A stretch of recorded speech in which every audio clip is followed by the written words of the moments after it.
Hi, Jim Blachik of Dynamic Benefit Solutions. Just want to say hello and excited to be working with the floating hospital this year. We want to talk about some changes that will occur for January 1st. Some benefit plan changes for your health insurance, again, effective the 20th January 1st. So you're going to have a new medical plan offering. It's one plan. It's a PPO plan. The HRA will no longer be available. The new claims administrator, you will be receiving new cards. It's from Consociate Health. There will be a new prescription vendor added to the program, which is Script Sourcing. We'll talk about that in just a second. And then you'll also have a new FSA vendor, which is Consociate Health as well. So what's going to stay the same? Well, the good news is your payroll deductions remain the same. There's no increase. The Cigna PPO network that you had last year is the same network. Southern Scripts, which is the Prescription Benefits Manager, or PBM, will maintain the same. And all your other benefits, your dental, your vision, your life insurance, and so on and so forth, will stay the same. So what's going to be effective January 1st? Well, we are, as we mentioned, we're getting rid of the HRA. So you had a higher deductible. We've lowered the deductible to $250. But the deductible doesn't apply to these things right here. Primary care visits are $5. Specialist visits are $10. Urgent care are $25, and emergency room are $75. None of those things the deductible apply to, just the copay. And then for pharmacy, there is no deductible this year either. If you go to the floating hospital, generic medications are $5, name brands are $10, non-formulary drugs, usually name brand, are $50, and your specialty medications are $75. If you go to any other pharmacy that's participating, and there's thousands of them, we haven't changed that pharmacy benefit manager, it's $10 generic, $15 name brand, $55 non-formulary, and $80 specialty. As I mentioned, there is a $250 deductible. Just like last year, you had coinsurance, which was 10%. The maximum out of pocket is $2,200 per person, or up to 3 per family. Again, the deductible is $250 per person, up to 3 per family. But we have a program that will help you, if you utilize it, to potentially waive that deductible and coinsurance. So you could go for services that are subject to the deductible at no deductible and no coinsurance, zero out-of-pocket cost. We're going to talk about that in just a second. So as I mentioned, everything else is subject to coinsurance and the deductible, but these copays are not. So, and again, there's potentially ways to waive that copay and deductible. So how are we going to do that? Well, through Consociate Health and the program we have the ability for you, if you reach out prior to those times where the service would be subject to deductible, whether it's a CAT scan, whether it's a surgery, whether it's many other things, reach out to AIM. And if you work with AIM and the AIM deems it medically necessary, and they also say, hey, if we found a facility where the quality of care is very good and the cost is lower, if you go there in the Cigna network, then your deductible and coinsurance will be waived. So again, you need to reach out to Consociate and AIM before you have those services in order for that deductible to be waived, as well as the coinsurance. So again, all of this information you're going to have on Bernie Portal. We're just touching on it today. Script sourcing, we mentioned we added. Well, what is that? Script sourcing is a way for us to source very expensive medication. So if we're able to source that for you as a member, your copay is zero. Remember, we talked about your copays could be up to $75 for a specialty medication, or $80 if you don't go to use the floating hospital. Well, if you utilize the script sourcing solution to help source the medication, that medication will arrive at your home through the mail 4 times a year, and your copay will be zero. It's going to save the plan money and save you money as well.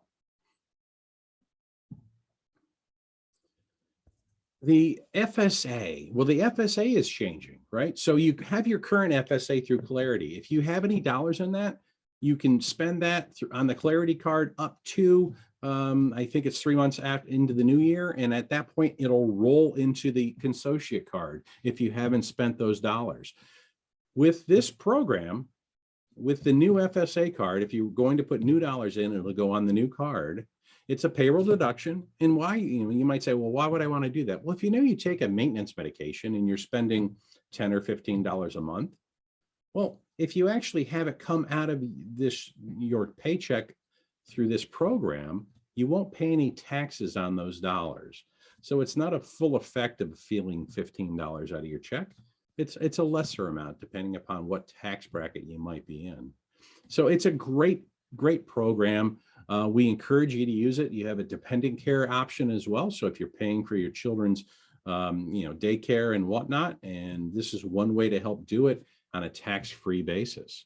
So we recommend you look at it, and the information is also on Bernie Portal. Everything we're going over today is on Bernie Portal. This is what your new ID card is going to look like.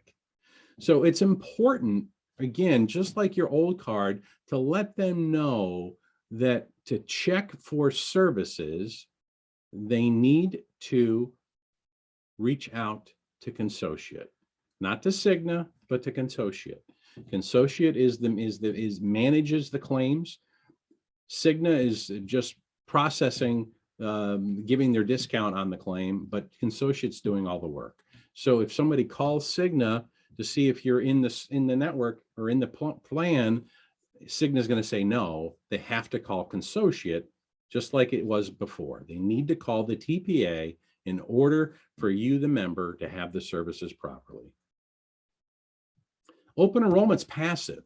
So if you're in the medical plan this year, you're going to be enrolled into the one plan for next year. If you want to make a change, you need to make that change by Friday, the 21st. And that change could be maybe getting on the plan or dropping the plan, adding a dependent, dropping dependent, any of those types of things you need to do. You can do it through the Bernie Portal, and you'll have access to that as well. The exception is enrollment in the FSA and dependent care. If you want the FSA for 2022, you'll need to elect it. And again, you'll do that through Bernie Portal, which is our new access to the benefit system. You used to have Employee Navigator, it's now Bernie Portal. And enrollment in the medical plan will be enrolled with whoever's on your plan today. We're enrolling them in it. So if you want to make that change, you need to let us know, and we'll retro it back and make that change. Should you have any change to your current enrollment, you'll need to take the following action. You'll have to do it by Friday, January 21st. And so we are having educational meetings. I'm going to go through this, but much more extensive, much slower. In January, it'll be in the 11th and 12th. I'll be on site and get a chance to see all you all, and you'll get a chance to see me and ask me questions that you might have. So this is important. Every employee needs to complete one of these forms. So it's a coordination of benefits form. What does that mean? Well, it means if you have other coverage besides the coverage that you have through floating hospital, Medicare, Medicaid, maybe your spouse is covered by an another plan and you're insured there as well, you need to complete this form and check the yes boxes with the appropriate information. If you're not, you still need to complete this form the first time, which is this year. And so there's a couple ways you can do it. You can complete the form, which is on Bernie Portal, submit it, and that's good. You can complete a paper form, submit it. You could even call Consociate on the 800 number and just say, hey, here's my answers. I'm not covered by anybody else. I have no other coverage, and that's fine. Why do you need to do that? Well, Consociate will not pay your medical claims until they know the answer to this question. So if you have any claims in 2022, you'll need to fill this form. You need to fill it out anyway. So you must fill it out, and the claims will be held until you complete this form, either verbally or whatever. If it's a yes answer, you'll have to complete the form. If it's a no answer, again, you can complete the form and or call just to say no. And that's it. So if anybody has any questions, I'll be there on January 11th and 12th. And we appreciate everything that you had. Thanks. Take care.